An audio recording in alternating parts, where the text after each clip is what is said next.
नमस्कार दोस्तों, स्वागत है आपका आपके channel talks on cooking oil by PK पे। तो चलते हैं आज की वीडियो पे, देखते हैं क्या है मार्केट आउटलुक। तो सबसे पहले हम डिस्कस करेंगे इसमें ग्लोबल ऑयल प्राइसेस आज नहीं आते हैं, सीआईएफ रेट्स भी आज हमको नहीं मिले हैं। स्पॉट प्राइसेस में कंज्यूमर पैक्स क्या है, इंपोर्ट कॉस्ट क्या आ रही है और मार्केट के फ्यूचर 24 आवर्स में क्या क्या नया डेवलपमेंट है। तो केएलसी हमारी जो कल बंद हुई थी वो नियर अबाउट 15 पॉइंट प्लस बंद हुई है और 50 पॉइंट के करीब ये 53 पॉइंट प्लस ये बंद हुआ है और -10-50 का बेसिस पॉइंट आ रहा है। आज मार्केट इंटरनेशनल क्लोज है और ऐसे ही हमारे सीएनएफ के रेट से हमारे कल वाले ही हैं। अब हम बात करते हैं स्पॉट प्राइसेस की, तो आज थोड़ा 50 पैसे बढ़ा के बोला जा रहा है, 108.50, 90 रुपये। सोया रिफाइंड सेम है, आरबीडी में 50 पैसे बढ़ा के 82 रुपीज़, सन ऑयल 89.5, कॉटन 90.5, राइस ब्रान 80.85 और ग्राउंडनट 150 एंड मस्टर्ड सीड का 6000 रुपये बोला जा रहा है, जिस हिसाब से आज अराइवल वहाँ पे थोड़ी कम है। और मस्टर्ड की जैसे दिवाली की बात हम कर रहे थे तो थोड़ी डिमांड चल रही है अभी।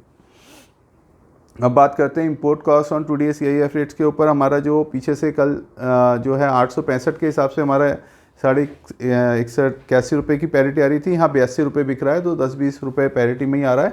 लेकिन आज हम इसको डिस्कस नहीं करेंगे क्योंकि आज सीआईएफ रेट लेटेस्ट नहीं मिले हैं। तो अब बात करते हैं कंज्यूमर पैक के रेट्स के अंदर। तो कंज्यूमर पैक 15 केजी टिन का रेट हमारा 1479, जो आज 82 रुपीज़ के रेट्स के हिसाब से। सोयाबीन का 1605 और मस्टर्ड कच्ची घानी का 1876 रुपये आ रहा है। 1 लीटर पाउच और बॉटल के रेट आप यहाँ देख सकते हैं, दिल्ली, यूपी, हरियाणा के रेट हैं और राजस्थान के लिए 15 और हम गुजरात के लिए 25 रुपये इन रेटों में 15 केजी टिन में कम कर सकते हैं। अब बात करते हैं पीछे मार्केट में क्या क्या 24 आवर्स में क्या क्या डेवलपमेंट है। तो आज तो अराइवल थोड़ी कम हुई है, जो कल हमारी 8 लाख बोरी आ रही थी वो 4.5 लाख बोरी की ही इंटीमेशन है और मस्टर्ड में भी 3.75 लाख बैग्स हैं। सोया मील के प्राइस जो हैं थोड़े से बढ़े हुए आ रहे हैं, जो कल सीबॉट के अंदर काफ़ी मार्केट में प्लस रहा और उसी की वजह से वहाँ पे सोयाबीन सपोर्ट मिल रही और सोयाबीन के प्राइस भी बढ़े हुए हैं और वही पोजीशन थोड़ी इंडिया में भी थोड़े से प्राइसेस के अंदर तेज़ी नज़र आई है।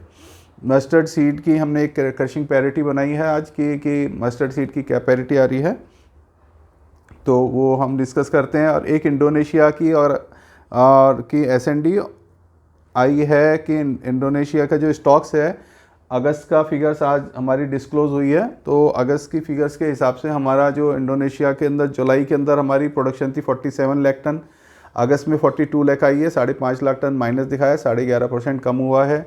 एक्सपोर्ट 35 की जगह खाली 20 बहुत 15 लाख टन, मतलब 41% हमारा एक्सपोर्ट कम हुआ है इंडोनेशिया से अगस्त का, क्योंकि यहाँ पे फिगर्स 1-2 महीने डिले चलती हैं। जो अब हमारे को रिलीज़ जो कल मिला है वो अगस्त का मिला है, अभी सितंबर का भी, जबकि मलेशिया के सितंबर का भी 10-11 अक्टूबर को आ चुका था। अब लोकल यूजेज वहाँ पे उन्होंने 17.5 की जगह 20.5 दिखाए हैं, 15% का इंक्रीज़ दिखाया और एंड स्टॉक में भी 1 लाख टन की तेज़ी बताई है। तो हम जो बात लेके चलते थे कि वहाँ अगस्त, सितंबर, अक्टूबर में मलेशिया, इंडोनेशिया में स्टॉक के अंदर काफ़ी ज़्यादा प्रोडक्शन बढ़ती है, लेकिन इसमें अगस्त के अंदर इन्होंने प्रोडक्शन के अंदर डाउनफॉल दिखाया है। अब ये हम बात करें अगर हम मलेशिया की, तो मलेशिया के अंदर जो अगस्त के अंदर प्रोडक्शन जो 1574 थी, नियर अबाउट 10% प्रोडक्शन बढ़ी थी और इन्होंने यहाँ पे 10% प्रोडक्शन कम दिखाई है। तो इसमें कुछ हमें थोड़ा सा मैनिपुलेशन भी नज़र आ रही है मेरे ख्याल से। जो फिगर्स हैं वो उसको प्रॉपर, क्योंकि ये गैप की जो वहाँ की जो यहाँ का डाटा ऑर्गेनाइज़ करती है वो गवर्नमेंट ऑर्गेनाइज़ करती है मलेशिया के अंदर। यहाँ पे जो ऑर्गेनाइजेशन इनकी गैप की जो डाटा रिलीज़ करती है, ये प्लांट्स ऑनर्स की ऑर्गेनाइजेशन है। ये लोग अपना स्टॉक्स को ज़्यादा दिखा के मार्केट पे प्रेशर नहीं दिखाना चाहते कि हमारा स्टॉक्स ज़्यादा बढ़ गए हैं। तो उस हिसाब से या तो कुछ इसके अंदर, क्योंकि ये प्रोडक्शन जब बढ़ती है, मलेशिया और इंडोनेशिया की जो क्लाइमेट सिचुएशन भी, सॉइल सिचुएशन भी सब सेम है और सबके बॉर्डर भी लगे हुए हैं आपस के अंदर। अगर मलेशिया में प्रोडक्शन बढ़ रही है तो वहाँ भी बढ़नी चाहिए, या ये हो सकता है कि वहाँ पे अब की बार उनके प्लांट्स थोड़े कम चले हों और वो अगले महीने प्रोडक्शन बढ़कर आए, तो ये भी एक फिनोमिना हो सकता है। लेकिन जब हम 1-2 महीने इसको एसेस करेंगे तभी हम इस चीज़ को बता सकते हैं। लेकिन अभी उन्होंने खाली 1 लाख टन अपना स्टॉक्स बढ़ाया, जबकि मलेशिया के अंदर हम बात करें अगस्त के अंदर तो 17 से 21 लाख, नहीं 4 लाख टन का तेज़ी आई थी और सितंबर के अंदर भी 2 लाख टन, जो हम कल भी बात कर रहे थे कि मलेशिया के अंदर स्टॉक्स बहुत ज़्यादा बढ़ रहे हैं और इस महीने भी जो वहाँ से एक्सपोर्ट की फ़िगर कम आ रही है जबकि प्रोडक्शन की फ़िगर ज़्यादा आ रही है। तो ये फिगर हम 25 लाख टन हमारा एंड स्टॉक, हमारा जो अक्टूबर का क्लोजिंग आएगा तो ये फर्स्ट वीक में हमको कोटिंग आनी शुरू हो जाएगी 25 लाख टन। तो उस हिसाब से सितंबर और अक्टूबर के अंदर वहाँ पर भी इंडोनेशिया में भी प्रोडक्शन ज़्यादा रही होगी और एक्सपोर्ट जिस हिसाब से वहाँ पे बहुत ज़्यादा डाउन हुए हैं, 35 लाख से केवल 20 लाख टन हो गए हैं, 41% का डाउन है। तो बहुत मेजर डाउन है इंडोनेशिया, क्योंकि एक्सपोर्ट फिगर में दे कैन नॉट प्ले कि भाई क्या उन्होंने उसके अंदर चेंज किया है। लेकिन ये मलेशिया की फिगर्स हमेशा रियलिस्टिक लगती हैं। KLC सिबो जो है काफ़ी रियलिस्टिक चलती है, मार्केट के हिसाब से ही, मार्केट के डिमांड सप्लाई के हिसाब से ही काम करती है। वहाँ पे ये भी बताना चाहेंगे, वहाँ पे जो इंडोनेशिया ने अपना एक्सचेंज शुरू करा था 20 तारीख को, उसके अंदर थोड़ी रुकावट आई है।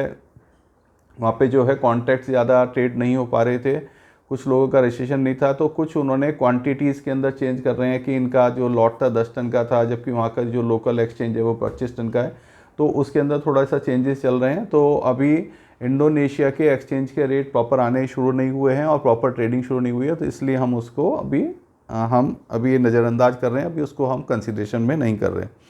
तो अब बात जो है आज सैटरडे थी, कोई ज़्यादा लंबी चौड़ी रिपोर्ट नहीं है। बाकी इंडोनेशिया की और एंडी स्टॉक और मलेशिया का स्टॉक मैंने आपको दिखाई दिया है क्या पोजीशन है।